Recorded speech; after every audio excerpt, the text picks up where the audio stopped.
வாழ்நாளில் சாகரத்துக்குள்ள ஒரு திரைப்படத்தை ஒரு நபர் பார்க்கணும் அப்படின்னம்னா அது இந்த 300 ஸ்பார்டன்ஸ் அப்படிங்கிற 300 பருத்தியர்களோட படம் தான்.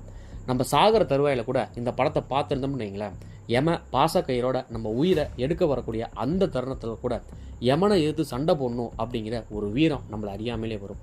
ஒரு திரைப்படம் அப்படிங்கிறது அந்த படத்தை நம்ம பார்த்தோம் அப்படின்னம்னா அந்த படத்தோட தாக்கம் நமக்குள்ள ஒரு 2லேருந்து ஒரு 3 நாளாவது இருக்கணும். இந்த படத்தை நம்ம பார்த்தோம்னு வச்சுக்கோங்களேன், அந்த 300 பருத்தி வீரர்களோட ஒரு வீரராகவே நாமளும் வந்துட்டு மாறி இருப்போம். அப்பேற்பட்ட ஒரு உண்மையான வரலாற்றில் தழுவி எடுக்கப்பட்ட படம் தான் இந்த 300 ஸ்பார்டன்ஸ் அப்படிங்கிற 300 பருத்தி வீரர்கள் படம். இந்த படம் உண்மையாலுமே வேற லெவலில் இருக்கும். படத்தை ஸ்கிப் பண்ணாமல் ஃபுல்லாக பாருங்கள். வாங்க இப்போ நம்ம வீடியோக்குள்ளே போகலாம். இந்த படத்துக்குள்ளே நம்ம போகிறதுக்கு முன்னாடி இந்த ஸ்பார்டன்ஸ் அப்படிங்கிறவங்களாம் யார் அப்படிங்கிறத நம்ம தெரிஞ்சுக்கணும். இந்த ஸ்பார்டன் அப்படிங்கக்கூடிய இந்த நாடு கிரேக்க பகுதியில் இருக்கக்கூடிய ஒரு நாடு தான். இந்த நாட்டில் இருக்கக்கூடிய மக்களுக்குன்னு ஒரு தனி பெரும்பான்மையான ஒரு சட்டங்கள் வந்துட்டு இருக்குது. அந்த ஊரில் ஒரு குழந்தை வந்துட்டு பிறக்குது அப்படின்னா அந்த குழந்தைய பெரியவங்களால் ஆராய்ச்சி செய்யப்படுது. அந்த குழந்தைக்கு ஏதாவது ஒரு பாதிப்போ ஏதாவது ஒரு குறைபாடு இருந்துச்சுன்னா அந்த குழந்தைய அப்போவே ஈவு இறக்க இல்லாமல் கொண்டுருவாங்க. அந்த ஊரில் குழந்தைங்க நடக்க பழகிற வயசுலேயே வந்துட்டு போர் பயிற்சிகளை அந்த குழந்தைக்கு கற்றுக் கொடுக்குறாங்க. இவங்களோட கொள்கையும் கோட்பாடும் என்ன அப்படின்னா, இந்த ஸ்பார்டன் மக்கள்ஸ் எல்லாருமே சுதந்திர காற்றை சுவாசிக்கக்கூடியவங்க. தன் தாய் நாட்டுக்காக போரில் இறந்து போகிறது தான் இவங்களுக்கு ஒரு மிகப்பெரிய கௌரவமே. இவங்களுக்குன்னு இருக்கக்கூடிய ஒரு மிகப்பெரிய கொள்கை என்னென்னா, போருக்குன்னு போயிட்டோம்னா அதில் பின்வாங்கக்கூடாது, சரணடையக்கூடாது. வீர மரணம் அப்படிங்கிறது மட்டும்தான் இவங்களோட கொள்கையே. அந்த ஊரில் 7 வயசில் இருக்கக்கூடிய ஒரு சிறுவனை தன்னந்தனியான காட்டுக்குள்ளே விட்டுருவாங்க. அகோகி அப்படிங்கிற ஒரு போர் பயிற்சியை வந்துட்டு அந்த குழந்தைங்களுக்கு கற்றுக் கொடுக்குறாங்க. இந்த அகோகிங்கிற போர் பயிற்சியை அந்த குழந்தை கற்றுக்கிட்டான் அப்படின்னா உச்சக்கட்ட கோபத்தை வந்துட்டு அந்த குழந்தை வந்துட்டு அடையும். காட்டுக்குள்ளே தன்னந்தனியாக அங்கே இருக்கக்கூடிய இயற்கை சூழல்களை சமாளித்தும் அங்கே இருக்கக்கூடிய வேட்டை விலங்குகளை சமாளித்தும் அந்த சிறுவன் அங்கே உயிர் வாழும். இப்படி தான் ஒரு சிறுவன் வந்துட்டு தன்னந்தனியான ஒரு காட்டுக்குள்ளே விடப்படுறான். அப்படி தன்னந்தனியாக பனி நிறைந்த இருள் சூழ்ந்த அந்த காட்டுக்குள்ளே ஒரு சிறுவன் ஒரு ஓநாயை எதிர்த்து சண்டை போடுறான். அந்த ஓநாய்க்கோ இந்த சிறுவனை நம்ம வேட்டையாடி சாப்பிட்ணும் அப்படிங்கிற ஒரு எண்ணம். இந்த சிறுவனுக்கோ அந்த ஓநாயை எப்படி வேட்டையாடலாம் அப்படின்ட்டு பயமே இல்லாமல் அந்த இடத்துல நிற்கிறான். இந்த சின்ன பையன் என்ன பண்ணுறான் அப்படின்னா, 2 பாறைக்கு நடுவில் ஒரு கேப் இருக்கும். அந்த கேப்புக்குள்ளே நடந்து போகிறான். அந்த ஓநாயும் அவனை நோக்கி பின்னாடியே வருது. அந்த ஓநாய் இவனை பாஞ்சு கடிக்கலாம் அப்படிங்கிற நேரத்தில் ஈட்டியை அந்த ஓநாயோட வயிற்றில் வந்து குத்திடுறான். அந்த ஓநாயும் வழியில் பயங்கரமாக கத்துது. இந்த ஓநாயோட அலறல் சத்தத்தை நிறுத்தணும் அப்படின்ட்டு அந்த ஈட்டி எடுத்து அந்த பையன் வாயிலேயே சொருகிறான். அந்த ஓநாயோட தலையை எடுத்துட்டு தன்னோட ஸ்பார்டன் நாட்டுக்குள்ளே வரும்போது அந்த பையன் சிறுவனாக இருந்தவன் அந்த ஸ்பார்டன் நாட்டுக்கே ராஜாவாகிறான்.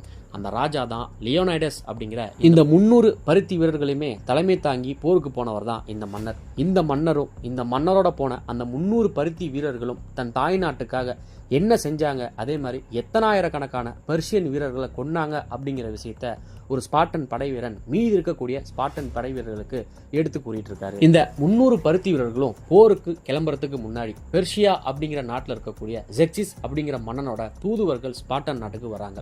இவங்க வரும்போதே அங்க இருக்கக்கூடிய ஸ்பார்டன் மக்களை பயமுறுத்துறதுக்காகவே இவங்க கிட்ட போர்ல தோத்து போன அந்த மன்னர்களோட மண்டை ஓட்ட மக்கள் முன்னாடி காட்டுறாங்க. இந்த பக்கம் ஸ்பார்டன் நாட்டோட மன்னரான லியோனைடஸ் தன்னோட மனைவியான ராணி முன்னாடியே தன்னோட பையனுக்கு போர் பயிற்சியில கற்றுக் கொடுத்துட்டு இருக்காரு. அப்போ அந்த இடத்துக்கு ஸ்பார்டன் நாட்டோட படைத்தளபதி வந்து பெர்ஷிய நாட்டை சேர்ந்த தூதுவம் வந்திருக்கிறான் அப்படிங்கிற செய்தியை வந்துட்டு மன்னர் முன்னாடி சொல்றாரு. மன்னரும் தன்னோட பையன்கிட்ட என்ன சொல்றாருன்னா, இன்னைக்கு நீ சிந்துற ஒவ்வொரு ரத்த துளியுமே நீ எதிர்காலத்துல போர்க்களத்துக்கு போகும்போது 1000 படை வீரர்களோட ரத்தத்தை வந்து நீ சிந்த வைப்ப அப்படிங்கிற விஷயத்த சொல்லிட்டு அங்கிருந்து அவரு கிளம்புறாரு. இவங்க வரத்துக்கு லேட்டானதுனால இந்த ஸ்பார்டன் நாட்டில் இருக்கக்கூடிய ஒரு மந்திரி அந்த தூதுவங்கிட்ட பேச்சு கொடுத்து வந்துட்டு இருக்கான். அந்த பெர்சியாவை சேர்ந்த அந்த தூதுவனும் மன்னர்கிட்ட பேசுறதுக்கு முன்னாடியே மன்னர் நிறுத்திடுறாரு. ஸ்பார்டன் நாட்டில் பேசுறதுக்கும் அவங்களோட வார்த்தைக்கும் அவங்க தான் பொறுப்பு. இந்த விஷயத்த மனசுல ஞாபகம் வச்சுக்கிட்டு பேசு அப்படின்னு ஸ்பார்டன் நாட்டு ராஜாவும் சொல்றாரு. அந்த தூதுவன் என்ன சொல்றான் அப்படின்னா, எங்களோட மன்னர் ஜெக்சிஸ் கடவுளுக்கெல்லாம் கடவுள், உலக மக்களுக்கே அவர் தான் கடவுள், அவர் தான் உங்களுக்குமே வந்துட்டு கடவுள், அவர் நிற்கிற இடமும் அவர் பார்க்குற இடமும் அவங்களுக்கே சொந்தமானது அப்படின்ட்டு அந்த தூதுவன் பேசும்போதே ராணிக்கு கோபம் வந்துடுது. நீ ஸ்பார்டன் நாட்டில் நின்று பேசுகிற, ஜாக்கிரதையாக பேசுங்கிறாங்க. அப்போ அந்த தூதுவன் என்ன சொல்கிறான் அப்படின்னா, ஆண்கள் பேசும்போது பெண்கள் தலையிடக்கூடாது அப்படிங்கிறான். அதுக்கு அந்த ராணி வந்துட்டு என்ன சொல்கிறாங்கன்னா, வீரமிக்க ஸ்பார்டன் வீரர்களே பெற்றிருக்கிறதே ஸ்பார்டன் நாட்டை சேர்ந்த பெண்கள் தான் அப்படிங்கிறாங்க. உடனே ராஜாவும் அந்த தூதுவங்கிட்ட பேச்சு கொடுத்தே நடந்துட்டு போகிறாரு. அந்த தூதுவன் என்ன சொல்கிறான் அப்படின்னா, உங்கள் நாட்டில் இருக்கக்கூடிய ஒரு பிடி மண்ணும் ஒரு கையில் இருக்கக்கூடிய தண்ணியும் எங்கள் ராஜாவுக்கு கொடுங்க, அவருக்கு நீங்கள் அடிபடிஞ்சு போங்க, உங்களை அவர் எதுவுமே பண்ண மாட்டார் அப்படின்னு சொல்கிறான். அதாவது சரணடையுங்க அப்படின்னு வந்துட்டு சொல்கிறான். அதுக்கு நம்ம ஸ்பார்டன் நாட்டு ராஜாவும் சரணடைவதா, அது எங்களுக்கு பழக்கமே கிடையாது. அதே மாதிரி கிரேக்கத்தில் இருக்கக்கூடிய இன்னொரு நாடான எத்தீனியன்ஸ் உங்களை எதிர்த்துட்டு இருக்கிறாங்க. அவங்களே எதிர்க்கும்போது எங்களுக்கு என்ன அப்படின்னு ஸ்பார்டன் ராஜா பேசும்போது அந்த மந்திரி இருப்பான் பார்த்தீங்களா, அவங்களும் அரசை யோசித்து பேசுங்க அப்படிங்கிற விஷயத்த சொல்கிறான். அந்த தூதுவனும் நீங்கள் சரணடைவீங்களோ இல்லை போருக்கு வருவீங்களோ எதுவாக இருந்தாலும் யோசித்து பதில் சொல்லுங்கள் அப்படிங்கிற விஷயத்த வந்துட்டு சொல்கிறான். நம்ம ஸ்பார்டன் நாட்டு ராஜாவும் அங்கே இருக்கக்கூடிய அவரோட நிலப்பகுதியும் அங்கே இருக்கக்கூடிய பெண்களையும் அதே மாதிரி அங்கே இருக்கக்கூடிய குழந்தைகளையும் பார்த்துட்டு கொஞ்சம் அமைதியாகிறாரு. அடுத்து தன்னோட ராணியை பார்த்துட்டு அவர்கிட்ட இருக்கக்கூடிய வாளை எடுத்து அந்த தூதுவனோட கழுத்துலேயே வந்துட்டு வைக்கிறாரு. அந்த தூதுவனும் பயந்துக்கிட்டு தூதுவர்களை கொல்லக்கூடாது, இதுதானே அரசாங்கத்தோட சட்டம் அப்படிங்கிறத சொல்கிறாப்புல. அதுக்கு ஸ்பார்டன் ராஜா என்ன சொல்கிறாருன்னா, அவங்க வார்த்தைக்கு அவங்க தான் பொறுப்புன்னு நான் அவங்ககிட்ட சொன்னேன். நீ வந்ததுமே என் மக்களை பயம்படுத்துகிற மாதிரி எலும்பு கூடுகளை வந்துட்டு நீ காட்டுற, என் ராணியை என் முன்னாடியே நீ அவமானப்படுத்திருக்க, எங்களோட சுதந்திரத்தை பறிக்கிற மாதிரியும் எங்கள் சுயமரியாதையை கெடுக்கிற மாதிரியும் நீ வந்துட்டு எங்களை சரணடைய சொல்கிற, இது தாண்டா எங்களோட ஸ்பார்டன் நாட்டோட சட்டம் அப்படின்ட்டு பக்கத்தில் ஒரு பாதாள கிணறு இருக்கும், அந்த கிணத்துலேயே எட்டி உதைக்கிறாப்புல அவனும் அந்த கிணத்துக்குள்ளேயே விழுந்துடுறான். அந்த தூதுவனோட வந்த மற்ற படைவீரர்களுமே ஸ்பார்டன் படைவீரர்கள் கொண்டாடுறாங்க. அடுத்து ஸ்பார்டன் நாட்டோட மன்னர் லியோனாடஸ் எங்கே போகிறான்னு சொல்லி பார்த்தோம்னா ஒரு மலை மேலே ஏறிட்டு இருக்காரு. இந்த ஸ்பார்டன் நாட்டில் இருக்கிறவங்களுக்கு ஆதி காலத்துலேருந்தே ஒரு பழக்கம் வந்துட்டு இருந்திருக்குதான். இவங்க போருக்கு போகிறதுக்கு முன்னாடி இந்த கடவுள்கிட்ட குறி கேட்குறவங்க கிட்ட கேட்டதுக்கு பின்னாடி தான் இவங்க போருக்கே போவாங்களாம். அப்படி அந்த குறி சொல்கிறவங்க கிட்ட தான் நம்ம ஸ்பார்டன் ராஜாவும் போகிறாரு. இவங்களை பார்க்குறதுக்கே கொஞ்சம் விகாரமாக தான் இருக்காங்க. அதில் ஒருத்தர் ஸ்பார்டன் ராஜா வருகைக்காகவே அந்த குறி சொல்கிற ஒருத்தர் வெயிட் பண்ணிருக்காரு. அவரும் உள்ளே கூட்டிகிட்டு போகிறாரு. போனதுமே நம்ம ஸ்பார்டன் நாட்டு ராஜா என்ன சொல்கிறார் அப்படின்னா, பெர்ஷியாவை சேர்ந்த ஜெக்சிஸோட படைவீரர்கள் வரமா இருந்தால் நிலப்பகுதி வழியாக வரமாட்டாங்க, கடல் வழியாக தான் வருவாங்க அப்படின்னு சொல்லும்போதே நீ எங்களுக்கு என்ன கொண்டு வந்திருக்க அது முதல்ல சொல்லு அப்படின்ட்டு அந்த குறி சொல்கிறவங்கள ஒருத்தர் கேட்குறாரு. உடனே மன்னரும் பொற்காசுகளை அந்த குறி சொல்கிறவங்க கிட்ட தூக்கி போகிறாரு. மன்னர் அடுத்து என்ன சொல்கிறாருன்னா, இவங்க கடல் மார்க்கமாக வந்தாங்கன்னா அங்கே இடுக்கான மலைத்தொடர் இருக்குது, அந்த மலைத்தொடரில் லட்சக்கணக்கான பெர்ஷிய வீரர்கள் வந்தாலும் நம்ம ஸ்பார்டன் படை வீரர்கள் அவங்கள தவிடுபடி ஆக்கிடுவாங்க அப்படிங்கிற விஷயத்த சொல்கிறாங்க. உடனே அந்த குறி சொல்கிறவரும் நீ முதல்ல அமைதியாக இரு, முதல்ல நாம் கடவுள்கிட்ட குறி கேட்கணும் அப்படிங்கிற விஷயத்த சொல்கிறாங்க. நம்ம ஸ்பார்டன் நாட்டு ராஜாவும் நான் கடவுளை நம்புறதை விட நான் என்ன நம்புறேன் அப்படின்னு சொல்கிறாப்புல. அதுக்கு அந்த குறி சொல்கிறவரும் நீ இந்த மாதிரி கடவுளை அவமதிக்கிறதுனால தான் இப்போ ஸ்பார்டன் நாட்டுக்கு ஒரு பெரிய ஆபத்து இருக்குது அப்படிங்கிறத சொல்கிறாங்க. இந்த குறி கேட்கறதுல மன்னருக்கு எந்த ஒரு உடன்பாடுமே இல்லைங்க.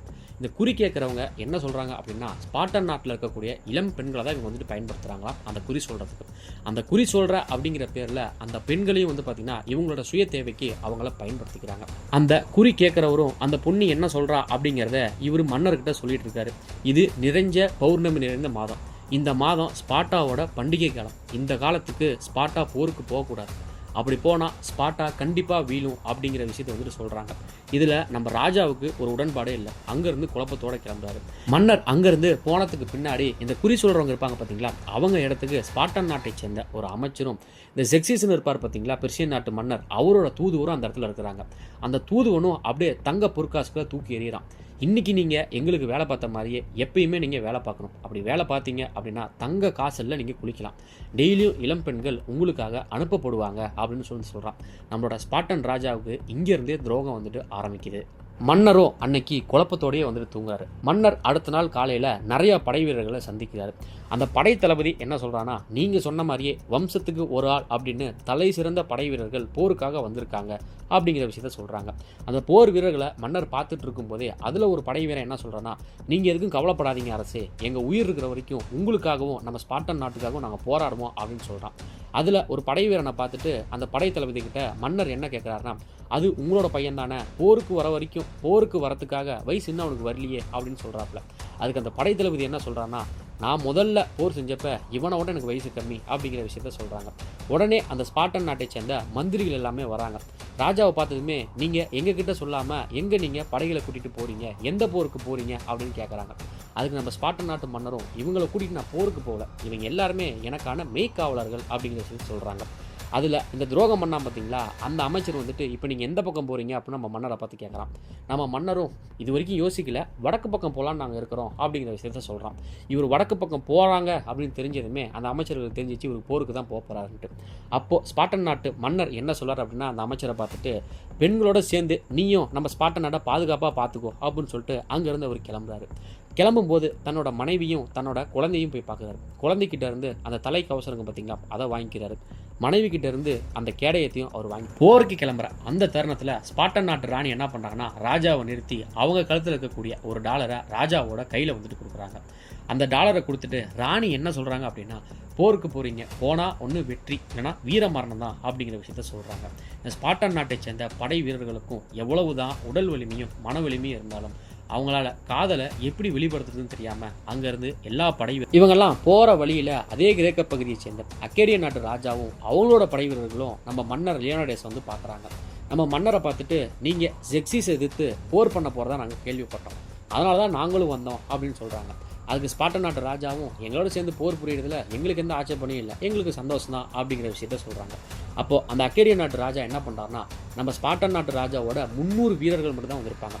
அதை பார்த்துட்டு பெர்சியன் நாட்டை சேர்ந்த படை வீரர்கள் லட்சக்கணக்கான பேர் இருப்பாங்க. அவங்கள தோக்கடிக்கிறதுக்கு நீங்கள் 300 பேரை வச்சு எப்படி சண்டை போட போகிறீங்க அப்படிங்கிற விஷயத்த கேட்குறாங்க. அப்போது மன்னரும் அக்கேடிய நாட்டை சேர்ந்த ஒவ்வொரு படை வீரனை பார்த்தும், நீ என்ன தொழில் பண்ணுற, நீ என்ன தொழில் பண்ணுறன்னு ஒவ்வொருத்தரையும் பார்த்து கேட்டுட்டு இருக்கிறாங்க. அதுக்கு அந்த படை வீரர்கள் என்ன சொல்கிறாங்கன்னா, நான் பானை செய்கிற அரசே, நான் ஒரு கொல்லன் அரசே, நான் ஒரு விவசாயி அரசே அப்படின்னு சொல்லிட்டு இருக்காங்க. உடனே தன்னோட படை வீரர்களை பார்த்துட்டு, ஸ்பார்டன்ஸ் உங்களோட தொழில் என்ன அப்படின்னு சொல்லி சத்தமாக கேட்பாரு. அவங்க எல்லாருமே கொலை செய்கிறது தான் அப்படிங்கிற விஷயத்த சொல்லுவாங்க. அக்கேடிய நாட்டு ராஜாவை பார்த்து, இப்படை தோற்பின் எப்படை வெல்லும் அப்படின்னு மாசா ஒரு டைலாக் கொடுக்குறாரு. இங்கிருந்து இவங்க எல்லாம் ஓட்டுக்கா ஒரு இடத்துக்கு போயிட்டு இருக்காங்க. அப்போ இவங்க போறதை வந்துட்டு ஒருத்தர் வந்துட்டு ஃபாலோ பண்ணிட்டே வந்துட்டு இருக்கான். அவனை இந்த படை தளபதி இருப்பார் பார்த்தீங்களா, அவரோட பையன் நோட் பண்ணி சொல்றான். அதுக்கு ஸ்பார்டன் நாட்டு ராஜா என்ன சொல்றாருன்னா, அவன் நம்ம ஸ்பார்டன் நாட்டிலேருந்து நம்ம பின்தொடர்ந்து தான் வந்துட்டு இருக்கிறான் அப்படின்னு சொல்லி சொல்றான். இந்த ஸ்பார்டன் நாட்டை சேர்ந்த ஒரு படை வீரன் இந்த பக்கம் பாருங்க அப்படின்னு சொல்லி ஒரு கிராமத்தை வந்து காட்டான். அந்த கிராமத்துக்கு போய் பார்த்தா அந்த கிராமமே வந்து பார்த்தீங்கன்னா அப்படியே சூறையாடப்பட்டிருக்கு. அங்கெல்லாம் அப்படியே நெருப்பு மலையில் கொளுத்தி விட்டு போயிருக்காங்க. அப்போது நம்ம மன்னர் என்ன பண்ணுறாருன்னா, கீழே வந்துட்டு தரையில் அந்த மண்ணில் வந்து பார்த்தீங்கன்னா ஒரு காலடி தடம் பதிஞ்சிருக்கும். இது என்னவா இருக்கும் அப்படின்னு சொல்லி கேட்பாங்க. அப்போது பின்னாடி வந்து பார்த்தீங்கன்னா ஒரு பெரிய உருவம் அப்படின்னு நிழலில் தெரியும். உடனே ஸ்பார்டன் நாட்டு படை வீரர்களும் அவங்க ஸ்டைலில் போருக்கு ரெடியாக வராங்க. யாராது அப்படின்னு சொல்லி பார்த்தோம்னா, ஒரு சின்ன பையன் வந்துட்டு இருக்கான். அந்த சின்ன பையன் நேராக வந்துட்டு மன்னர் லியோனாய்டஸ் வந்து பார்க்குறான். அவரு முன்னாடியே மயக்கம் போட்டு விழுகிறான். மன்னர் கை தங்கா பிடிச்சிருக்காரு. அந்த பையன் என்ன சொல்கிறான்னா, எங்கள் கிராமம் ரொம்ப அமைதியான கிராமம், நிறைய பேர் வந்தாங்க, இங்கே இருக்கக்கூடிய எல்லாரையுமே வந்துட்டு பார்த்திங்கன்னா கொண்டுட்டாங்க, என்னை மட்டும் உயிரோட விட்டாங்க, நான் தப்பிச்சிட்டேன் அப்படிங்கிற விஷயம் அந்த பையன் சொல்கிறான். அடுத்து ஒரு படை வீரன் இந்த பக்கம் பாருங்க அப்படின்னு சொல்லி பார்க்குறான்.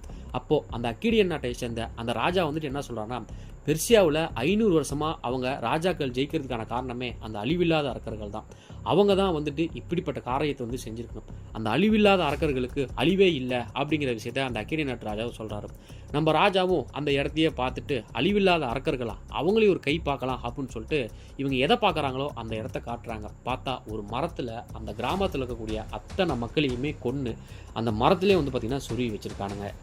300 பருத்திவர்களும் அக்கேடியன் நாட்டை சேர்ந்த படை வீரர்களும் ஒரு வழியாக அந்த கடற்கரைக்கு அந்த மலை முகட்டுக்கு போயிட்டாங்க. அந்த கடலில் வந்துட்டு பர்சியன் நாட்டு படை வீரர்கள் ஆயிரக்கணக்கான பேர் கப்பலில் வரதை பார்த்ததுமே 300 பருத்திவர்களும் பயங்கரமாக போருக்காக ஆர்ப்பரிக்கிறாங்க. இவங்க போய் அந்த இடத்துல நிற்கும் போது அங்கே வானிலை அப்படியே வந்துட்டு மாறுது, புயல் அடிக்க ஆரம்பிக்குது, மழை பயங்கரமாக கொட்டுது. பர்சியன் நாட்டை சேர்ந்த கப்பல்கள் இந்த தரைப்பகுதியை நெருங்கிறதுக்கு முன்னாடியே அந்த புயலில் சிக்கி அங்கேயே எல்லாமே வந்து பார்த்திங்கன்னா உடஞ்சி கீழே விழுவுது. இதெல்லாம் பார்த்துட்டு 300 பருத்தி வீரர்களும் பயங்கரமாக ஆர்ப்பரிக்கிறாங்க. இதில் ஒரே ஒருத்தர் மட்டும்தான் அமைதியோட வேடிக்கை பார்த்துட்டு இருக்காரு. அவர் தான் மன்னர் லியோனாய்டஸ்.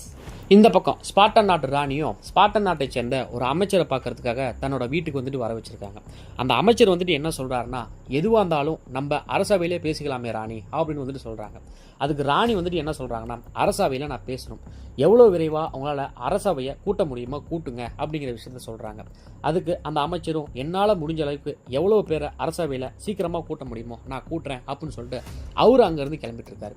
இந்த பக்கம் இந்த பெர்சியன் நாட்டை சேர்ந்த படை வீரர்கள்லாம் என்ன பண்ணுறாங்க, எப்படி இருக்காங்கன்னு சொல்லி பார்க்கறதுக்காக அக்கேடியன் நாட்டு ராஜாவும் ஸ்பார்டன் நாட்டை சேர்ந்த ஒரு படை வீரனும் வேவு பார்க்கறதுக்கு வர்றாங்க. அங்கே அந்த கப்பல் உடஞ்சி போனது என்னமோ நிறைய பேர் தான், ஆனால் அதுக்கு தாண்டி அதை விட ஆயிரக்கணக்கான படை வீரர்கள் முகாம் போட்டிருக்காங்க. அதை பார்த்த ஸ்பார்டன் நாட்டு படை வீரனும் பயங்கரமாக சிரிக்கிறான். நீ எப்படா சிரிக்கிற அப்படின்னு சொல்லிட்டு அக்கேடியன் நாட்டு ராஜா கேட்கும்போது, நான் நிறையா நாள் போர் பண்ணிட்டேன், எனக்கு எங்கேயுமே சாவு வந்ததில்லை, ஸ்பார்டனுக்கு மிகப்பெரிய சந்தோஷமே போர்க்களத்தில் சாவறது தான், அது இந்த பெர்சிய படையில் கிடைக்குமா அப்படின்னு சொல்லிட்டு நான் சிரிச்சுக்கிட்டு இருக்கிறேன் அப்படிங்கிற விஷயத்த சொல்கிறான். அங்கேருந்து அந்த பெர்சியன் நாட்டை சேர்ந்தவங்க இருப்பாங்க பார்த்தீங்களா, இந்த போர் ஆரம்பிக்கிறதுக்கு முன்னாடி அமைதி பேச்சுவார்த்தை நடத்துவாங்கல்ல, அந்த மாதிரி ஒருத்தன் மனிதர்களால் தூக்கப்படக்கூடிய ஒரு வண்டியில் வந்துட்டு இருக்கான். அடிமைகளை சவுக்கால் அடிச்சுக்கிட்டே அந்த இடத்துல வந்துட்டு இருக்கான்.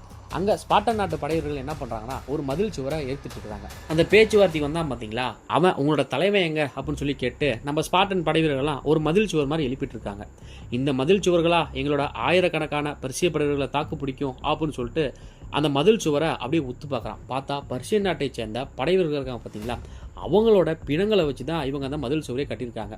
அப்போது அவங்க என்ன சொல்கிறான்னா, மரியாதையாக எங்ககிட்ட சரணடைஞ்சிருங்க, உங்களை உயிரோட விட்டுறோம், இல்லை உங்கள் எல்லாரையுமே நான் கொன்றுவோம் அப்படின்னு சொல்லிட்டு அந்த பேச்சுவார்த்தைக்கு வந்தவன் சொல்கிறான். அப்போ ஸ்பார்டன் நாட்டு படை வீரனும் திமுறா ஒரு பதில் சொல்லும்போது அவன் கோவப்பட்டு சாட்டை எடுத்து சுழட்டி அந்த படை வீரனை அடிக்கிறதுக்கு பார்ப்பான். அப்போ ஸ்பார்டன் நாட்டை சேர்ந்த படைவீரன் என்ன பண்ணுறான்னா, ஒரு கல் மேலே எகிரி அப்படியே அந்த சாட்டையை அவன் அடிக்கிறதுக்குள்ளே அவன் கையை வந்துட்டு வெட்டி போடுறான். வெட்டிவிட்டு, இது வரைக்கும் நீங்கள் அடிமை வீரர்களை தான்டா பார்த்துருப்பீங்க, உண்மையான வீரன் நீங்கள் பார்த்ததில்ல, மரியாதையை இங்கேருந்து ஓடி போயிரு, இல்லையா அந்த மதில் சுவரில் நீ ஒரு பிணமாக இருப்ப அப்படின்னு அவனை அங்கேருந்து துரத்திடுறாப்புல. இது எல்லாமே நம்ம ஸ்பார்டன் நாட்டு ராஜாவும் மலை உச்சியிலேருந்து பார்த்துட்டு இருக்காரு. பார்த்துக்கிட்டு இருக்கும்போதே தன்னோட பழைய தளபதிக்கிட்ட என்ன சொல்கிறாருன்னா, இதுக்கு வர அதாவது இந்த மதில் சுவருக்கு வர வழி ஒன்று தானா, இல்லை சுற்றி எங்கேயாவது இருக்கா நம்ம பார்க்கணும் அப்படின்னு சொல்லி பேசிகிட்டு இருக்கும்போதே இவங்களை பின்தொடர்ந்து ஒரு உடல் நெறிந்த ஒருத்தர் வந்துட்டு இருந்தார் பார்த்தீங்களா, அவர் வந்துட்டு இருக்குது தெற்கு பகுதியில் மலையாடுகள்லாம் வரக்கூடிய ஒரு வழி இருக்குது, அந்த வழியாக வந்தால் இந்த இடத்துக்கு வந்துடலாம் அப்படிங்கிற விஷயத்தை வந்துட்டு அவர் சொல்கிறாப்புல. நம்ம படை தளபதியும் அந்த உடல் நெறிந்தவரை பார்த்துட்டு அவர் மேலே என்ன கோவமோ மரியாதையாக இங்கேருந்து கிளம்பி போயிரு, இல்லை நானே உனையை கொன்றுவேன் அப்படின்னு படை தளபதி மிரட்டுறாப்புல. நம்ம மன்னர் இருந்துக்கிட்டோம், படை தளபதியை கொஞ்சம் அமைதியாக இருங்க அப்படின்னு சொல்லிட்டு அந்த வந்தார் பார்த்தீங்களா, அவரை பார்த்து மன்னிச்சிருங்க படை தளபதி ஏதோ கோவமாக பேசிட்டார், அவர் எப்பயுமே கோவப்படுறவர் தான், சரி உங்களுக்கு என்ன நோக்கம், எதுக்காக எங்களை பின்தொடர்ந்து நீங்கள் வந்தீங்க அப்படின்ட்டு மன்னர் கேட்குறாரு. அதுக்கு அந்த உடல் நலிந்தவர் என்ன சொல்கிறாருன்னா, நானும் ஸ்பார்டன் நாட்டை சேர்ந்தவன் தான், நான் பிறக்கும்போதே ஊனமாக இருந்ததுனால என்னோட அம்மா இங்கே கொண்டு வந்து என்னை போட்டாங்க, அப்படி இருந்தாலும் என்னோட அப்பா போர் பயிற்சிகளை வந்து எனக்கு கற்றுக் கொடுத்தாரு, அவரோட ஆயுதங்கள் தான் இது எல்லாமே அப்படிங்கிற விஷயத்தை வந்துட்டு சொல்கிறாங்க. அந்த உடல் நலிந்தவர் என்ன சொல்கிறாருன்னா, எனக்கு எல்லா போர் கலைகளுமே தெரியும் அப்படின்னு சொல்லிட்டு எப்படி ஈட்டி எறியணும் அப்படின்ட்டு நம்ம ராஜா முன்னாடி ஈட்டி எறிந்து காட்டுறாப்புல. நம்ம ராஜாவும் நீ ரொம்ப அருமையாக ஈட்டி எறிகிற அப்படின்னு சொல்லிட்டு உன்னோட கவசத்தை தூக்கி பிடி அப்படின்னு வந்துட்டு சொல்கிறாப்புல. அவருக்கு உடல் நலிந்து போனதுனால ஊனமாக இருக்கிறதுனால அவரால் அந்த கேடயத்தை காலுக்கு இருந்து மேலே வரைக்கும் தூக்க முடியல. அதை பார்த்த நம்ம ஸ்பார்டன் மன்னர் என்ன சொல்கிறாருன்னா, உங்கள் அப்பா உனக்கு போர் பயிற்சியில் கற்றுக் கொடுத்துருக்காரு, ஆனால் நம்மளோட போர் விதிமுறைகளை உனக்கு கற்றுக் கொடுக்கலையே அப்படின்னு சொல்லிட்டு நம்மளோட ஸ்பார்டன் படை வீரர்கள் தொடைக்கு மேலே கழுத்து பகுதி வரைக்கும் கேடயத்தை தூக்கி பிடிச்சிருப்பாங்க. அந்த கேடயங்களை தூக்கி பிடிச்சிட்டு அவங்க நிற்கும்போது ஒரு இரும்பு அரண் உருவாகும். அந்த இரும்பு அரணை தாண்டி எந்த ஒரு படை வீரனாலையும் வர முடியாது, நம்ம ஈஸியாக வந்துட்டு அவங்கள வெற்றி பெற்றலாம். இதுதான் நம்மளோட போருக்கான வெற்றிக்கான மிகப்பெரிய ரகசியமே. நீ இப்போது உன்னை நான் ஒரு போர் வீரனா நான் அந்த போர்க்களத்தில் உன்னை வச்சுன்னு வச்சுக்குவேன், அந்த கோட்டை தவிடுபடியாகும், அதனால் உன்னை என்னால் ஒரு போர் வீரனாக அங்கீகரிக்க முடியாது, என்னை மன்னிச்சிரு அப்படின்னு சொல்லிட்டு அவனை போர் படையில் சேர்ந்துக்கணும் அப்படின்னு சொல்லி மறுபடியும் கேட்பான். நீ நம்ம தாய்நாட்டுக்காக சண்டை போகணும்னு ஆசைப்படுறியா, ஒன்றும் கவலை இல்லை, காயமடைஞ்சிருக்க நம்ம படை வீரர்களுக்கு உதவி பண்ணு, அதே மாதிரி தாகமாக இருக்கிறவங்களுக்கு தண்ணி கொடு, உன்னை என்னால் ஒரு படை வீரனாக அங்கீகரிக்க முடியாது அப்படின்னு சொல்லிட்டு நம்ம மன்னரும் அங்கேருந்து கிளம்பிடுறாரு. இதை கேட்ட அந்த உடல் நலிந்தவர் பயங்கரமாக கோவப்பட்டு அவர் கையில் வச்சிருந்த அந்த கேடயத்தையும் ஈட்டியும் தூக்கி போட்டு, நீ தப்பு பண்ணிட்ட லியோனைடஸ், நீ வந்துட்டு ஒரு பெரிய தண்டனையை அனுபவிக்க போற அப்படின்ட்டு அந்த உடல் ஊனம் இருக்கிறவரும் அந்த இடத்துல வந்துட்டு சொல்றாரு. மன்னரும் அப்படியே அந்த மலைக்கு மேலே இருந்து கீழே வந்துட்டு தன்னோட படை தளபதியை பார்த்துட்டு, தெற்கு பகுதியில் இருக்கக்கூடிய அந்த மலைத்தொடருக்கு நம்மளோட ஆட்களை அனுப்புங்க, அந்த ஆட்டுப்பாதை எக்காரணத்தை கொண்டும் பெர்ஷியன் நாட்டு படைவர்களுக்கு தெரியக்கூடாது அப்படின்னு நம்ம மன்னர் சொல்லிட்டு இருக்காரு. அவங்க சொல்லிட்டு இருக்கும்போதே அந்த இடம் பயங்கரமாக அதிருது. படை தளபதியும் மன்னரை பார்த்துட்டு அரசு நிலநடுக்கம் வருது போல இருக்கு அப்படிங்கிறாப்புல. அதுக்கு நம்ம மன்னர் என்ன சொல்றாருன்னா, இது நிலநடுக்கம் இல்லை, பெர்ஷியன் நாட்டு படைவீரர்கள் வந்துகிட்டு இருக்கிறாங்க அப்படிங்கிறாங்க. அப்படியே தூரத்தில் பார்த்தா அந்த பெர்ஷியன் நாட்டு படைவீரர்கள் அப்படியே பலாப்பழத்தில் ஈமுக்கிற மாதிரி கொச்சன்னு வராங்க. இந்த பக்கம் நம்ம 300 பருத்தியர்களும் போருக்கு தயாராயிட்டாங்க. அப்போ நம்ம ஸ்பார்டன் மன்னர் என்ன சொல்றாருன்னா, தன் படைவீரரை பார்த்துட்டு, இங்கே தான் அவங்கள நம்ம நிறுத்த போகிறோம், இங்கே தான் அவங்க கிட்ட நம்ம போர் செய்ய போகிறோம், இங்கே தான் அவங்கள நம்ம கொல்ல போகிறோம் அப்படின்ட்டு நம்ம ஸ்பார்டன் மன்னர் சொல்லிட்டு இருக்காரு.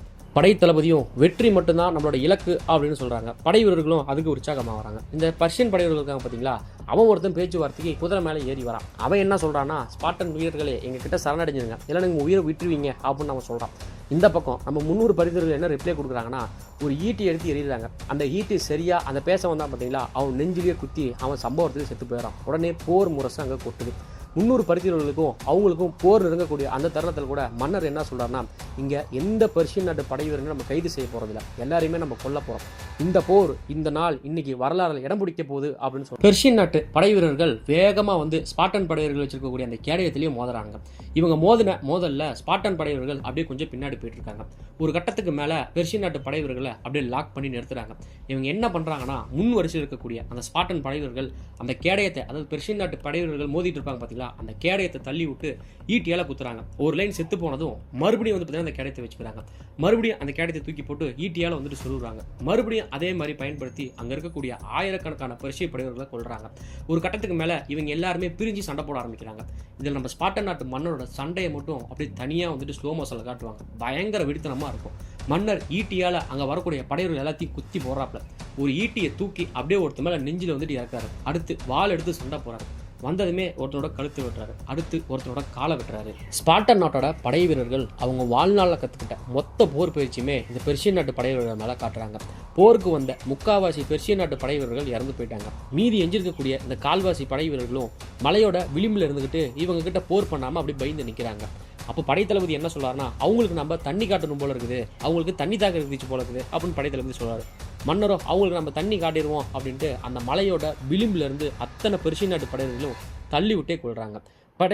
படைத்தளபதியும் வெற்றி அப்படின்னு சொல்லிட்டு தன்னோட படைவர்களை பார்த்து சொல்லிட்டு இருக்கிறாங்க. இவங்க சொல்லி முடிச்ச அடுத்த கணமே காது கிளிகிற அளவுக்கு போர் சங்கம் அங்கே முழங்குது. என்னடா அது அப்படின்னு சொல்லி பார்த்தோம்னா, நம்ம 300 பருத்தி வீரர்கள் மேல லட்சக்கணக்கான அம்புகளை வந்து பார்த்தீங்கன்னா இந்த பெர்ஷியன் நாட்டு படைவர்கள் எறிகிறாங்க. அது எப்படி இருக்குதுன்னா, சூரியனோட கதிரியை மறைக்கிற அளவுக்கு பயங்கர பெருசாக இருக்குது. நம்ம 300 பருத்தியர்களும் அவங்க கேடயத்தெல்லாம் வச்சுட்டு அந்த அம்பு மலையை வந்துட்டு பார்த்தீங்கன்னா தாக்கு பிடிச்சிட்டு இருக்காங்க. அப்போ படைத்தளபதியோட பையன் என்ன பண்ணுறான்னா, அந்த அம்பு மலையை தாங்கிக்கிட்டே பயங்கரமாக வந்துட்டு சிரிக்கிறான். நீ எதுக்குடா சிரிக்கிற அப்படின்னு சொல்லிட்டு பக்கத்தில் இருக்கக்கூடிய படைவீரன் கேட்பான். நம்மள முதுகுல குத்த பார்க்குறாங்கடா அவனுங்க அப்படின்னு சொல்லிட்டு இந்த படைத்தளபதியோட பையன் பயங்கரமாக சிரிப்பான். 300 பருத்தி வீரர்களுமே அந்த அம்பு மலையில சிரிச்சுக்கிட்டு இருக்கிறாங்க. அம்பு மலை முடிஞ்சதுக்கு அப்புறமேட்டு மறுபடியும் இவங்க போர்க்களத்துக்கு தயாராகிறாங்க. இப்போ பெர்ஷியன் நாட்டு படைவீரர்கள் குதிரை மூலியமா வந்து பார்த்தீங்கன்னா இவங்க சண்டைக்கு வராங்க. அப்போ நம்மளோட 300 பருத்தி வீரர்கள் எப்படி இருக்காங்க அப்படின்னு சொல்லி பார்த்தோம்னா, அம்போட முனை இருக்கும் பார்த்தீங்களா, கூர்ப்பா அந்த வி ஷேப்ல, அந்த மாதிரி 300 பருத்தி வீரர்களும் அந்த பொசிஷன்ல நிற்கிறாங்க. இவங்க கிட்ட இருக்கக்கூடிய மிகப்பெரிய அட்வான்டேஜ் என்னன்னா இவங்களோட ஈட்டி தான். குதிரை மேல இருக்கக்கூடிய அந்த படை வீரனை ஈஸியா வந்துட்டு குத்தி கொள்றாங்க. அங்க வரக்கூடிய குதிரைகளையும் அந்த குதிரை மேல இருக்கக்கூடிய பெர்ஷியன் நாட்டு படைவீரர்களும் ஈவு இறக்க இல்லாம 300 பருத்தி குத்தி கொண்டு போடுறாங்க. இந்த பக்கம் நம்மளோட ஸ்பார்டன் நாட்டோட ராணியை வந்துட்டு காட்டுறாங்க. நம்ம ராணியை வந்துட்டு யாரை பார்க்க போயிருக்காங்க அப்படின்னு சொல்லி பார்த்தோம்னா, இவங்க முன்னாடி ஒரு மந்திரி கிட்ட ஒரு அமைச்சர்கிட்ட பேசியிருந்தாங்க பார்த்தீங்களா, அந்த அமைச்சர் தான் பார்க்க போயிருக்காங்க. அந்த அமைச்சர் வந்துட்டு என்ன சொல்றாருன்னா, 2 நாள்ல நான் வந்துட்டு அரசபையை நான் வந்துட்டு கூட்டிடுவேன். ஆனால் இதுக்கு ஒரே ஒரு அமைச்சர் மட்டும் உங்ககிட்ட ஏதோ ஒன்று எதிர்பார்க்குறான் அப்படிங்கிற விஷயத்தை வந்துட்டு சொல்கிறாங்க. அது யார் அப்படின்னு சொல்லி பார்த்தோம்னா, இந்த பெர்ஷியன் நாட்டிலேருந்து ஒரு லஞ்சம் வாங்கினா பார்த்தீங்களா, அந்த பையன் தான். இந்த பக்கம் போரில் செத்து போன அந்த பெர்ஷியன் நாட்டு படைவர்கள் இருக்காங்க பார்த்தீங்களா, அவங்கள வந்துட்டு ஸ்பார்டன் நாட்டு படைவர்கள் எல்லாம் ஓர ஒதுங்க வச்சுட்டு இருக்காங்க. அப்போ ஒரு படை வீரன் பயங்கர வேகமாக ஓடி வரான். ஓடி வந்துட்டு, அரசே ஒரு சிறு படை தான், ஆனால் நம்ம நோக்கி வந்துட்டு இருக்குது அப்படிங்கிற விஷயத்த சொல்கிறான். மன்னருக்கு தெரிஞ்சிருச்சு என்ன விஷயம்ட்டு. சரி நான் போய் பார்க்குறேன் அப்படின்னு சொல்லிட்டு மன்னர் போகிறாப்ல. அதுக்கு படை தளபதி அரசே அப்படிங்கிறாரு. ஒன்றும் பயப்பட தேவையில்லை, எனக்கு ஏதோ ஒன்று ஆச்சு அப்படின்னா அங்கே மிகப்பெரிய ரத்த ஆடே ஓடும் அப்படிங்கிறத அவங்க எல்லாருக்குமே வந்துட்டு தெரியும். அதனால் நான் போயிட்டு வரேன், அவங்க எதுவும் பண்ண மாட்டாங்க, நம்ம நம்புவோம் அப்படின்னு சொல்லிட்டு அங்கே ஒருத்தர் துடிச்சிட்டு இருக்கிறான் அப்படின்னு விஷயத்த சொல்கிறாப்ல. படை தளபதியும் இதை நான் முடிச்சிட்டேன் அப்படிங்கிறாப்ல. நம்ம ராஜாவும் நம்மளோட ஸ்பார்டன் நாட்டு மன்னரும் அந்த சின்னதாக ஒரு கூட்டம் வந்துடுச்சு பார்த்தீங்களா, அந்த இடத்துக்கு போகிறாரு. அங்கே யாரா வராங்க அப்படின்னு சொல்லி பார்த்தோம்னா, ஒரு மிகப்பெரிய தேரில், அதுவும் மனிதர்களால் தூக்கப்படக்கூடிய அந்த தேரில் ஒரு 6 அடிக்கு, அதாவது கிட்டத்தட்ட ஒரு 7 அடிக்கு வந்து பார்த்தீங்கன்னா ஒருத்தர் இருக்கிறான். இவன் யார் அப்படின்னு சொல்லி பார்த்தோம்னா, பெர்ஷியன் நாட்டோட பேரரசனான ஜெக்சிஸ் தான். அவனை பார்த்ததுமே நம்ம ஸ்பார்டன் நாட்டு படை வீரனும், நீ தான் ஜெக்சிஸா, பார்க்கறதுக்கே வேடிக்கையாக இருக்கிறியே அப்படின்னு மன்னர் கிண்டல் பண்ணுறாரு. அந்த ஜெக்சிஸும் அப்படியே கீழே இறங்குறான். இவன் எப்படி இறங்குறான் அப்படின்னு சொல்லி பார்த்தோம்னா, படியிலேருந்து இறங்கி வந்துட்டு கீழே இறங்குறப்ப மனிதர்களையே படிக்கட்டாக யூஸ் பண்ணி இந்த பையன் கீழே இறங்கிட்டு இருக்கிறான். அவன் வந்துட்டு என்ன சொல்கிறான்னா, வாலியோனடேஸ் நம்மளோட முதல் சந்திப்பு தித்திப்பாக இருக்கட்டும் அப்படின்ட்டு மன்னர்கிட்ட பேசிட்டு இருக்கிறான். நீ மட்டும் என் முன்னாடி மண்டியிட்டு என்னை கடவுளாக ஏற்றுக்கிட்ட அப்படின்னா என்னோட ஒட்டுமொத்த படைக்குமே உன்னை படை தளபதி ஆக்குறேன். கிரேக்க பகுதியில் உன்னை எதிர்க்கக்கூடிய மீதி கிரேக்க நாடுகளை நான் தரமட்டமாக ஆக்கிடுறேன் அப்படின்னு சொல்லிட்டு ஜெக்சிஸும் வந்துட்டு சொல்கிறான். அதுக்கு நம்ம ஸ்பார்டன் நாட்டு மன்னர் என்ன சொல்கிறாருன்னா, அருமையான சலுகை, இந்த சலுகையை வந்துட்டு முட்டாள் தான் வேணாம்பா, ஆனால் மண்டியிடுவது அப்படிங்கிறது என்னால் முடியாது. ஏன்னா உன்னோட படை வீரர்களை அடித்து துவம்சம் பண்ணி என்னோட காலுகள்லாம் தசைப்பிடிப்பு ஏற்பட்டுருச்சு அப்படிங்கிறாப்புல. உடனே அந்த ஜெக்சிஸ் பயங்கரமாக கோவப்படுறான். நீ இதே மாதிரி போக்கில் ஆணவ பேச்சில் போயிட்டு இருந்த அப்படின்னா உன் ஸ்பார்டன் நாட்டை பூண்டோட அழிச்சு போடுவேன். அதே மாதிரி உன் நாட்டோட பெண்கள், பெரியவங்க, குழந்தைங்க யாருன்னு பார்க்காம கருணையே இல்லாமல் கொண்டுருவேன். அதே மாதிரி உன்னோட வம்சத்தை கூண்டோட அழிச்சு போடுவேன் அப்படின்னு அந்த ஜெக்சிஸ் மன்னர் நம்ம ஸ்பார்டன் நாட்டு மன்னரை பார்த்து சொல்கிறாப்புல. நம்ம மன்னர் என்ன சொல்கிறாருன்னா, அப்படியே நடந்தால் கூட பரவாயில்ல, உன்ன மாதிரி ஒரு கொடுங்கோலனை எதிர்த்ததா இந்த வரலாறு வந்துட்டு பேசும். அடுத்து மன்னரும் இந்த போர் முடியறதுக்குள்ள இந்த போர்க்களத்துல உன்னை ரத்த சிந்த வைப்பேன் அப்படிங்கிறாரு சொல்றாப்புல. மன்னரும் இந்த பக்கம் வந்துடுறாரு. மன்னர் அவங்க படை வீரர்களை பார்த்து என்ன சொல்றாருன்னா, எனக்கு தெரிஞ்சு இன்று இரவு ஒரு மிகப்பெரிய வேட்டை நமக்கு காத்துட்டு இருக்கு அப்படின்ட்டு ஸ்பார்டன் நாட்டு படை வீரர்கள்ட்ட மன்னர் சொல்றாரு. நம்ம மன்னர் சொன்ன மாதிரியே அன்னைக்கு பெர்ஷியன் நாட்டோட தலை சிறந்த படை வீரர்களான யாராலையும் அழிக்க முடியாத அந்த அழிவில்லாத அரக்கர்கள் வந்துகிட்டு இருக்கிறாங்க. அவங்களுடைய ஒரு மிகப்பெரிய ஒரு ஜெயிண்ட் வந்து பார்த்தீங்கன்னா அப்படியே அரக்கத்தனமாக இருக்கிறான். அவனும் வந்துட்டு இருக்கிறான். அப்படியே ஒரு கட்டத்துக்கு மேலே நின்றுறாங்க. நம்ம ஸ்பார்டன் நாட்டு படைவர்கள் என்ன பண்ணியிருக்காங்கன்னா, செத்து போன அந்த பெர்ஷியன் நாட்டு படைவர்கள் இருப்பாங்கல்ல, அந்த படைவர்களே வந்து பார்த்தீங்கன்னா ஒரு மதில் சோறு மாதிரி எழுப்பியிருக்காங்க. அப்படியே இவனுங்க பக்கமாக அந்த அழிவு அரக்கர்கள் வந்ததுமே அந்த பிண குவியல்களை அப்படியே தள்ளி விடுறாங்க. அதில் ஒருத்தர் நசுங்கியே சாவறான். நம்ம 300 பருத்தி வீரர்களும் அழிவில்லாத அரக்கர்களுக்கே வந்து பார்த்தீங்கன்னா அழிவை வந்துட்டு காட்டிட்டு இருக்காங்க. பயங்கரமாக சண்டை போடுறாங்க. அந்த அழிவில்லாத அரக்கர்களும் முடிஞ்ச அளவுக்கு அவங்களால தம் கட்டி சண்டை போட்டுட்டு இருக்காங்க. சரி, இதுக்கு மேலே ஒன்றும் பண்ண முடியாது அப்படின்னு தெரிஞ்சுட்டு அந்த அழிவில்லாத அரக்கர்கள் என்ன பண்ணுறாங்க அப்படின்னு சொல்லி பார்த்தோம்னா, இந்த 8 அடிக்கு ஒரு வளர்ந்த ஒரு ஜெயிண்ட் இருப்பான் பார்த்தீங்களா, அவனோட சங்கிலியை அவுத்து விடுறாங்க. அப்போ இந்த பக்கம் நம்ம ஸ்பார்டன் நாட்டு படை வீரன் ஒருத்தர் என்ன பண்ணியிருப்பானா, அந்த அழிவில்லாத அரக்கர்கள் எல்லாமே ஒரு மாஸ்க் போட்டு வருவாங்க. அந்த மாஸ்க்கை தள்ளி விட்டுறான். முகமூடி இல்லாமல் பார்த்தா தானுங்க அவனுக்கு மூஞ்சி தெரியுது உண்மையாலுமே அவனுக்கு அரக்கணுங்க தான் அப்படின்ட்டு. அதை பார்த்த அந்த ஸ்பார்டன் நாட்டு படை வீரன் அப்படியே திகைச்சு போய் நிற்கிறான். உடனே இன்னொரு அரக்கன் அந்த திகைச்சு போன ஸ்பார்டன் நாட்டு படை வீரன் மேலே எகிரி குதிக்கிறான். அவனை கொல்ல போகலாம் அப்படிங்கிற தருணத்தில் நம்மளோட ஸ்பார்டன் நாட்டு மன்னர் தான் அந்த அரக்கனோட கழுத்திலேயே ஈட்டி விட்டு சம்பவத்தை அவனை கொல்றாப்புல. கொண்டு முடிச்சுட்டு அந்த படை வீரனை கை கொடுத்து அப்படியே கை தூக்கி வைக்கிறாப்புல. இந்த பக்கம் இந்த 8 அடிக்கு ஒரு ஜெயிண்ட் இருந்தான் பார்த்தீங்களா, அவன் நம்மளோட மன்னரோட கழுத்தை பார்த்தே வந்துட்டு ஒரு கோடாரியே வீசுறான். அதை பார்த்த ஒரு படை வீரன் மன்னர் உதவி பண்ணா பார்த்தீங்களா, அந்த படை வீரன் பார்த்துருப்பான். மன்னர் அப்படியே கீழே உட்காருங்க அப்படின்னு சொல்லி அமுக்கும் போது தலைக்கவசத்துக்கு மேலே அப்படியே முடிமா இருக்கும் பார்த்தீங்களா, கரெக்டாக அந்த முடியை மட்டும் அந்த கோடாரி வெட்டி எடுத்துகிட்டு போகுது. அந்த 8 அடியில் இருக்கக்கூடிய ஜெயிண்ட் ஒரு மிகப்பெரிய ஒரு வாள் எடுத்துகிட்டு நம்ம மன்னர்கிட்ட சண்டைக்கு வரான். நம்ம மன்னரும் அந்த அரக்கன் அடிக்கிற அடி எல்லாமே தன்னோட வாழெல்லாம் தாங்கி பிடிச்சிட்டு தாங்க இருக்காரு. நம்ம மன்னர் என்ன பண்ணுறாருனா, அவனோட கைக்குள்ளேயே வந்துட்டு தன்னோட வாழை வந்துட்டு உள்ளே விட்டுறாப்புல. அந்த அரக்கன் அந்த கையில் இருக்கக்கூடிய வாழையே வந்து உருவி அப்படியே மடக்கி கீழே தூக்கி போகிறான். மறுபடியும் கத்தி எடுத்து நம்ம மன்னரை வந்துட்டு அடிக்க வரான். நம்ம மன்னரும் அவரோட கேடயத்தில் தடுத்துட்டு இருக்காரு. ஒரு கட்டத்துக்கு மேலே அந்த கேடயத்தோட மன்னரையே சேர்த்து வந்து பார்த்தீங்கன்னா தூக்கி எரிஞ்சு போகிறான். நம்ம ஸ்பார்டன் நாட்டு படையவர்களும் இந்த அழிவில்லாத அரக்கனுக்கு இருக்க பார்த்தீங்களா, அவனுக்கு கிட்ட 2-3 பேர் செத்து போகிறாங்க. நம்ம மன்னரை ஒரு கட்டத்துக்கு மேலே கீழே தள்ளி விட்டுருவான். மேலே ஏறி உட்காந்துட்டு மூஞ்சில் பயங்கரமாக வந்து கத்துவான். வாள் எடுத்து குத்தலாம் ட்ரை பண்ணுவான். அப்போ நம்ம மன்னர் என்ன பண்ணுறாருனா, ஒரு உடஞ்சி போன ஒரு ஈட்டியோட முன்பகுதி இருக்கும். அந்த ஈட்டியோட முன்பக்கம் ஷார்ப்பாக இருக்கும் பார்த்தீங்களா, அது அந்த 8 அடியில் இருக்கக்கூடிய அரக்கனோட கண்ணுலேயே வந்து பார்த்தீங்கன்னா குத்தி போடுறாப்புல. அடுத்து அவரோட வாளை எடுத்துட்டு அந்த பெரிய சைஸில் அந்த அரக்கன் இருக்கான் பார்த்தீங்களா, அவரோட தலையே வந்து பார்த்தீங்கன்னா வெட்டிடுறாங்க. வெட்டி முடிச்சதுமே அக்கேடியன் நீங்கள் இப்போ சண்டைக்கு போகலாம் அப்படின்னு சொல்லி சொல்கிறாப்புல. பார்த்தா இந்த அக்கேடியன் படைவர்கள் எல்லாமே ஒரு பக்கம் ஒளிஞ்சிட்டு இருக்கிறாங்க. அவங்க இந்த அழிவில்லாத அரக்கர்களுக்கு அழிவியே வந்துட்டு பார்த்தீங்கன்னா பயங்கரமாக காட்டிட்டு இருக்கிறாங்க. இந்த டைமிங்கை பயன்படுத்திக்கிட்ட நம்மளோட 300 பருத்தி வீரர்களும் நம்மளோட ஸ்பார்டன் மன்னரும் இவங்க எல்லாருமே பழைய ஃபார்முக்கே மாறி அழிவில்லாத அரக்கர்களுக்கு எப்படி அழிவு இருக்கும் அப்படிங்கிறத அவங்க ஈட்டி மூலியமாக காட்டிட்டு இருக்கிறாங்க. இது எல்லாமே அந்த பர்ஷியன் நாட்டு மன்னர் தன்னை கடவுள்னு சொல்லிட்டு இருப்பான் பார்த்தீங்களா, அவன் மலை உச்சியிலேருந்து இதெல்லாம் பார்த்துக்கிட்டு இருப்பான். அப்போ தான் அவனுக்கே தெரியுது, நாம் இவங்களை அழிக்கிற வரைக்கும் நம்ம கடவுள் இல்லை போல இருக்குது அப்படின்னு அவன் பயத்தோடய அங்கே பார்த்துக்கிட்டு இருக்கிறான். அழிக்கவே முடியாத அந்த அழிவில்லாத அரக்கர்களை கொன்னதுனால நம்ம ஸ்பார்டன் நாட்டு படை வீரர்களுக்கு ஒரு புதுவிதமான ஒரு உற்சாகம் வந்துட்டு வந்திருக்குது. அப்போது அந்த ஜெக்சிஸ் என்ன பண்ணுறான் அப்படின்னா, காட்டுவாசி படை வீரர்களை வந்துட்டு அனுப்புகிறான். அந்த காட்டுவாசி படைகளையே நம்ம ஸ்பார்டன் நாட்டு படை வீரர்கள் காட்டுத்தனமாக அடித்து வந்து பார்த்தீங்கன்னா கொள்றாங்க. அடுத்து இவன் என்ன பண்ணுறான் அப்படின்னு சொல்லி பார்த்தோம்னா, காண்டாமிருக படையை வந்துட்டு அனுப்புகிறான். அந்த காண்டாமிருகம் நேராக நம்ம ஸ்பார்டன் நாட்டு படை வீரர்களை பார்த்து ஓடி வந்துட்டு இருக்கும். அப்போது படைத்தளபதியோட பையன் தைரியமாக வந்து பார்த்தீங்கன்னா அந்த காண்டாமிருகம் வந்து எதிர்க்கிறான்.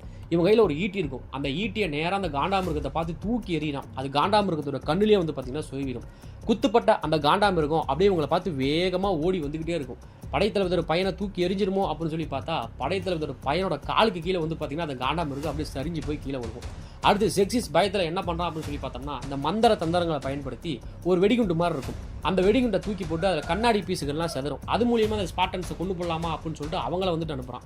அதில் ஒரு படை வீரன் என்ன பண்ணுறான்னா, அவனுங்க போடுற குண்டை எல்லாத்தையுமே தாண்டி போய் அந்த பக்கம் இந்த பக்கம் எகிரி அந்த கூட்டத்திலே வந்து பார்த்தீங்கன்னா குதிச்சு அங்கே இருக்கக்கூடிய ஆளுங்களை வெட்டி போட்டுறான்.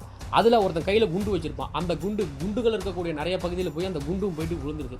அதனால் அங்கே இருக்கக்கூடிய அந்த மாயாஜல குண்டு இருக்குது பார்த்தீங்களா, அது எல்லாமே வெடிச்சு செதறுது. அந்த வெடிப்பிலிருந்து அந்த படை வீரனும் தன்னோட கேடயத்தை பயன்படுத்தி அங்கே தப்பிச்சிட்றான். அடுத்து ஜெக்சிஸ் என்ன பண்ணுறான் அப்படின்னு சொல்லி பார்த்தோம்னா, யானை படைகள் அனுப்புகிறான். அந்த யானை படைகளையே பூனையாட்டம் மாற்றி மலையிலிருந்து நம்ம ஸ்பார்டன் நாட்டு படைவர்கள் ஈட்டியால் குத்தியை வந்து பார்த்தீங்கன்னா தள்ளி விடுறாங்க. ஸ்பார்டன் நாட்டோட படைவர்களை பார்த்து பயந்து ஓடி போன பெர்ஷியன் நாட்டை சேர்ந்த அடிமை படைவர்களுக்கு ஜெக்சிஸ் வந்துட்டு அங்கே கோவத்தில் மரண தண்டனை வந்துட்டு கொடுத்துட்ருக்கான். இந்த பக்கம் நம்ம ஸ்பார்டன் நாட்டை சேர்ந்த படைத்தளபதி இருப்பார் பார்த்தீங்களா, அவரோட பையனும் அவரோட ஃப்ரெண்டும் 2 பேரும் சேர்ந்து பம்பர் சுற்றுற மாதிரி பெர்ஷியன் நாட்டு படையவர்களோட கை காலு தலைன்னு தனித்தனியாக வெட்டிட்டு இருக்கிறாங்க. இவங்க போகிற இடம் எல்லாமே அப்படியே ரத்தம் வந்து பார்த்திங்கன்னா ஆறாட்டம் ஓடிட்டு இருக்குது.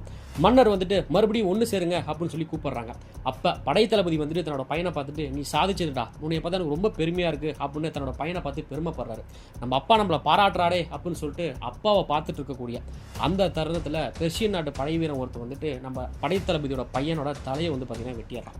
இதை பார்த்ததுமே படைத்தளபதிக்கு பயங்கர ஆத்திரம் வருது. மனுஷன் கொலை வெறியில் சண்டை போடுறாரு. வரக்கூடிய பெர்ஷியன் நாட்டு படை வீரர்களை ஒத்தாலாக வந்து பார்த்திங்கன்னா எல்லாத்தையும் வெட்டி போடுறாப்புல.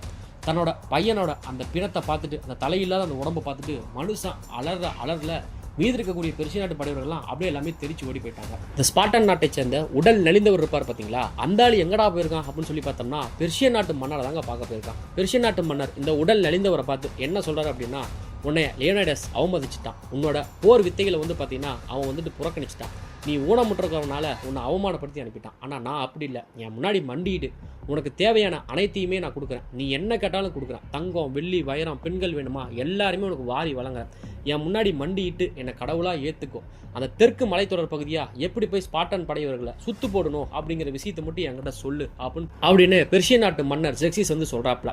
அதுக்கு இவன் முட்டி போடாமல் அந்த இடத்துல படுத்தேட்டாங்க. இந்த பக்கம் இரவு நேரத்தில் ஸ்பார்டன் நாட்டில் நம்ம ராணியை பார்க்கறதுக்காக இந்த லஞ்சம் வாங்கின ஒரு அமைச்சர் இருப்பான் பார்த்தீங்களா, அந்த பையன் வரான். அந்த பையன்கிட்ட நம்ம ராணி என்ன சொல்கிறாங்கன்னா, என்னோட கணவருக்கு உதவணும், அங்கே இருக்கக்கூடிய படை வீரர்களுக்கெல்லாம் நம்ம உதவணும், நம்ம படையை அனுப்புறதுக்காக நீ பேசணும் அப்படிங்கிறாங்க.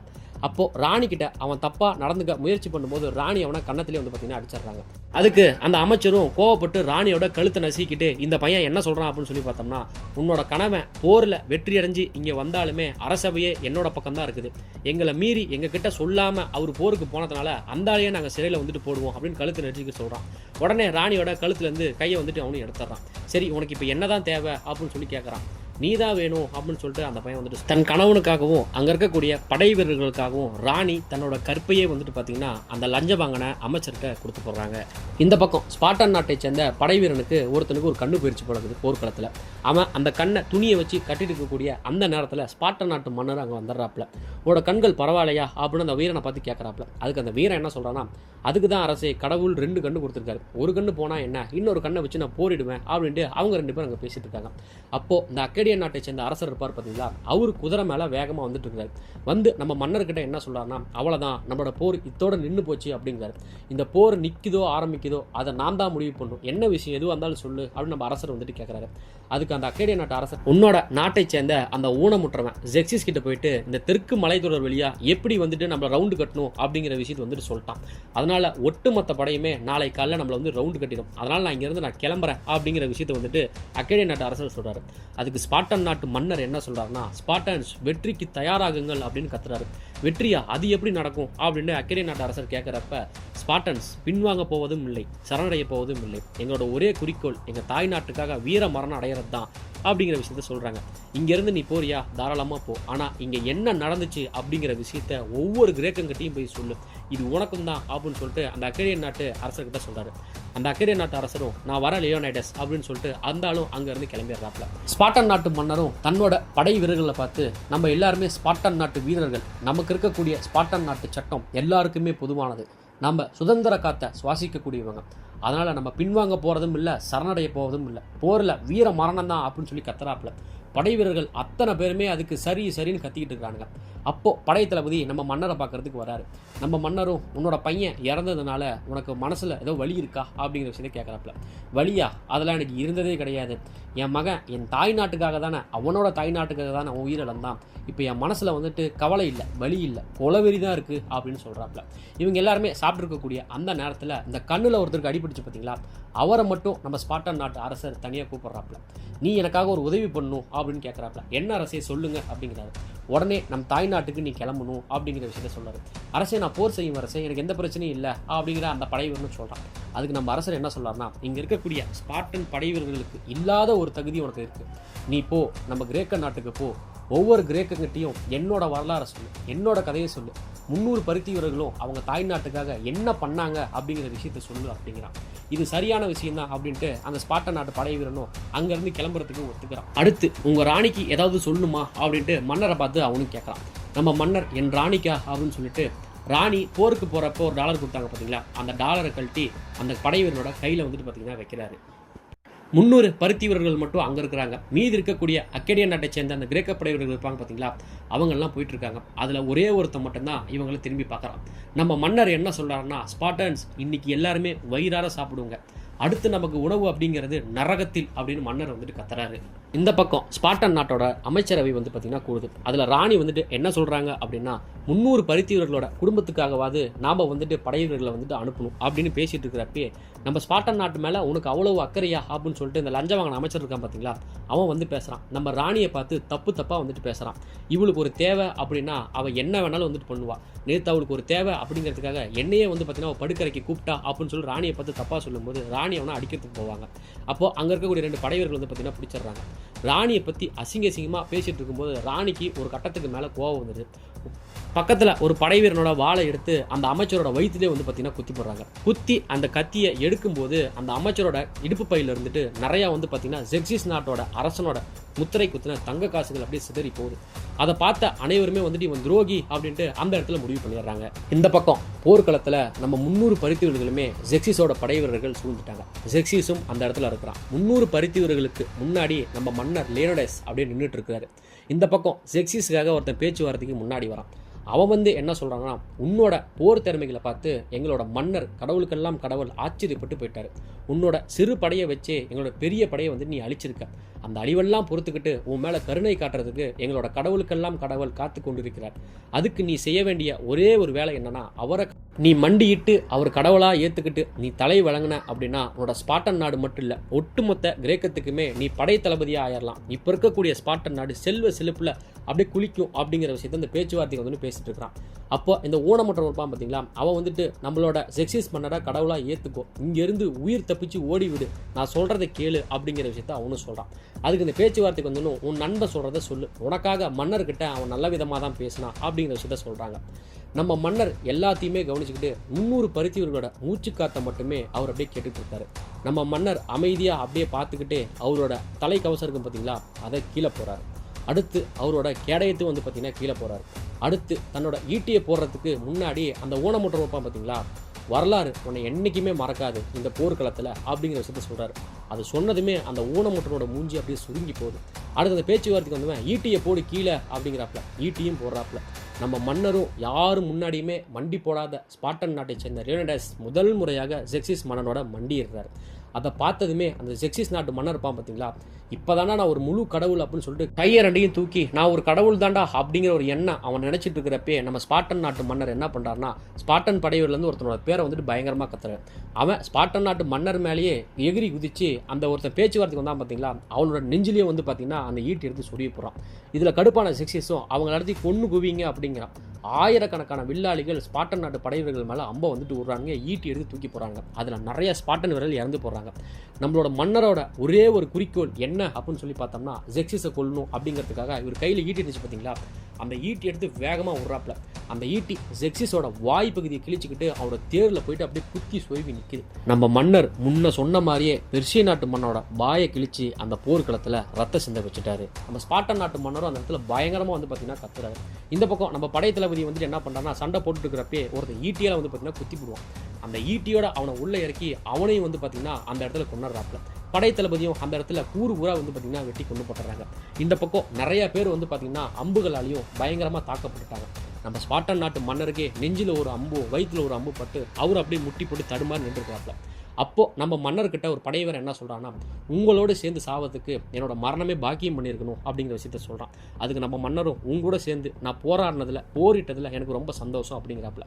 எல்லா படை வீரர்களுமே 300 பருத்திகள் இறந்துட்டாங்க. அப்போ நம்ம மன்னர் மட்டும் அப்படியே சிங்கம் மாதிரி கத்திக்கிட்டு அப்படியே எந்திரிச்சு திருப்பி நிற்பாப்புல. அப்போ அவரோட கண்ணுக்கு முன்னாடி தோன்றது எல்லாமே அவரோட மனைவி தான். அப்போ கூட மனுஷன் என்ன சொல்கிறாருன்னா, என்னோட மனைவி, என்னோட காதலி, என்னோட அன்பான ராணி அப்படிங்கிற விஷயத்த அவர் சொல்லிட்டு இருப்பாப்புல. அப்படியே தூரத்துலேருந்து சூரியனோட கதிர்கள் மறைக்கிற அளவுக்கு நம்ம ஸ்பார்டன் நாட்டு மன்னர் மேலே அப்படியே அம்புகள் எய்யப்படுது. 300 பருத்தி வீரர்கள் இருக்காங்க பார்த்தீங்களா, அதுலேருந்து ஒரே ஒரு படை வீரனை மட்டும் மன்னர் அனுப்பியிருப்பார் பாருங்க. அவன் தன் தாய் நாடோட ஸ்பார்டன் நாட்டோட எல்லைக்கு போகிறான். அந்த எல்லையில் ராணி காத்துட்டு இருக்கிறாங்க. இவன் எதுவுமே பேசாமல் ராஜா கொடுத்த அந்த டாலரை ராணி கையிலே கொடுக்குறான். ராணிக்கு தெரிஞ்சிருச்சு ராஜா வீர மரணம் அடைஞ்சிட்டாருன்ட்டு. அப்பா இறந்த செய்தியை கேட்டுட்டு அந்த பையன், ராஜாவோட பையன் வந்துட்டு அம்மாவான ராணியை வந்துட்டு கட்டி பிடிச்சிக்கிறான். அந்த டாலரை வந்துட்டு ராணி வந்துட்டு தன்னோட பையனோட கழுத்துலேயே வந்து பார்த்திங்கன்னா போட்டு போடுறாங்க. இந்த பக்கம் ஸ்பார்டன் நாட்டு மன்னர் அனுப்பின அந்த படை வீரர் இருக்கான் பார்த்தீங்களா, அந்த படை வீரனும் அந்த அமைச்சர்களோட அவையில் எங்களுடைய மன்னர் லியோனிடஸ் உங்ககிட்ட புகழை எதிர்பார்க்கல, வருங்கால சந்ததியர்கள் அவரோட வரலாற்றை படிக்கணும் அப்படிங்கிறதுக்காக இல்லை, எங்களை நினைவில் வைத்துக் கொள்ளுங்க அப்படிங்கிறதுக்காக மட்டும்தான். அவர் தன் தாய்நாட்டுக்காக சிந்தின அந்த ரத்தமும் அவரோட உயிர் தியாகமும் யாரும் மறந்துடக்கூடாது. அதே மாதிரி அவர் எதிர்பார்த்த விஷயம் எல்லாமே, ஒரு லியோனிடஸ் தன் தாய்நாட்டு சுதந்திரத்துக்காக இறந்து போயிட்டான், ஆனால் அவரோட வரலாற்றையும் அவர் கடந்து வந்த பாதையும் பார்க்கும்போது 1000 லியோனிடஸ் உருவாகணும் அப்படிங்கிறது மட்டும்தான் மன்னரோட எண்ணமே அப்படின்னு சொல்லிட்டு 300 ஸ்பார்டன் படை வீரர்கள் இறந்த பிறகு ஒரு வருஷம் கழிச்சு ஒட்டுமொத்த ஸ்பார்டன் படை வீரர்களுமே பெர்சிய நாட்டு படை வீரர்களை எதிர்த்து போரிடுறதுக்கு போர்க்களத்தில் நின்றுட்டு இருக்கிறாங்க. அப்போ அந்த படை வீரன் என்ன சொல்றானா, மன்னர் லியோனிடஸ் எதிர்பார்த்த மாதிரியே இங்கே நடக்குது, அவரோட உயிர் தியாகமும் அந்த 300 பருத்தியரோட உயிர் தியாகத்துக்காகவும் நாம் இன்னைக்கு போருக்கு வந்திருக்கோம். அதே மாதிரி நம்ம 300 பருத்தி வீரர்கள் அடிச்ச அடிய எந்த ஒரு பெர்சிய நாட்டு படை வீரனும் மறந்துருக்க மாட்டான். நம்ம மன்னரோட உயிர் தியாகத்துக்காகவும் அந்த 300 படை வீரர்களோட உயிர் தியாகத்துக்காகவும் இன்னைக்கு நம்ம போர்க்களத்துக்கு வந்திருக்கோம். நம்ம 20,000 பேர் இருக்கிறோம், அவனுக்கு 30,000 பேர் இருக்கிறாங்க. எளிதில் அவங்க நம்ம வென்றலாம் அப்படின்னு சொல்லிட்டு ஸ்பார்டன் நாட்டை சேர்ந்த ஒட்டுமொத்த படையுமே பெர்சிய நாட்டு மேலே போர் தொடுத்து போகிறாங்க. படம் இதோட இங்கே முடிக்கிறாங்க. இந்த 300 பருத்தியவர்களான 300 ஸ்பார்டன்ஸ் மூவியை நம்ம எத்தனை தடவை வேணாலும் பார்க்கலாம். அத்தனை தடவை பார்க்கும்போதுமே நமக்கு புதுசாக பார்க்குற மாதிரியே இருக்கும். இதே மாதிரி ஒரு தரமான ஒரு வெறித்தனமான மூவியோட நான் உங்களை சந்திக்கிறேன். நம்ம சேனலுக்கு நீங்கள் புதுசாக இருந்தால் மறக்காமல் சப்ஸ்கிரைப் பண்ணிக்கோங்க, மறக்காமல் பெல் ஐக்கானை கிளிக் பண்ணிக்கோங்க. இந்த வீடியோ உங்களுக்கு பிடிச்சிருந்துச்சுன்னா உங்கள் நண்பர்களுக்கு ஷேர் பண்ணுங்கள். நம்ம போடுற வீடியோவில் ஏதாவது ஒரு நிறை குறை இருந்தால் கண்டிப்பாக அதை கமெண்ட் பண்ணுங்கள். அடுத்த வீடியோவில் நான் அதை திருத்திக்கிறேன்.